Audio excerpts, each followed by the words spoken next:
જે આક્ષેપો સેવા મંડળી ઉપર કરેલા છે સભાસદોના સુનિલભાઈ કરીને એક ગામના વ્યક્તિ છે અને ગામના સત્તાલાલસુ માણસો જે નિવેદનો કર્યા છે જે મંડળી ઉપર જે આક્ષેપો કર્યા ધિરાણ બાબતના એ જે તે મંડળીના ધિરાણો હોય છે તે ડીએમઆરમાં પોતાની સહી કરીને ધિરાણ ઉપડે છે નહીં કે ચેરમેનની સહીથી ધિરાણ ઉપડતું હોય કે સેક્રેટરીની સહીથી ધિરાણ ઉપડતું હોય ડીએમઆર સિસ્ટમ એવી છે સેવા મંડળીમાં કે જે એ સહી કરત ચેક ઉપર કોમ્પ્યુટરમાં એ મેચ થાય પછી જ ધિરાણ ઉપડતું હોય છે એટલે એ વાત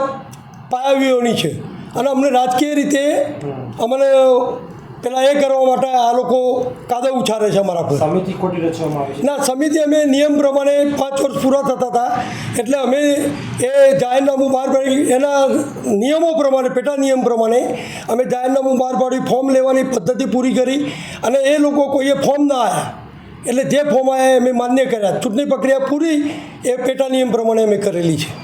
રજિસ્ટ્રાર ઓફિસ અને ટાઉનમાં પણ એમને ફરિયાદ આપી છે હા. આથી કોઈ ખુલાસો હા ત્યાં ફરિયાદ આપી હતી અમને જે આ ધિરાણ બાબતમાં એમાં રજિસ્ટ્રારનો એ હુકમ અમારા આવી ગયો છે અમે ડોક્યુમેન્ટ અમે આપી દીધા છે ત્યાં અને પોલીસ સ્ટેશન જે કરી દીધું ત્યાં પણ અમે ડોક્યુમેન્ટ આપીને અમે જવાબ થઈ ગયા છે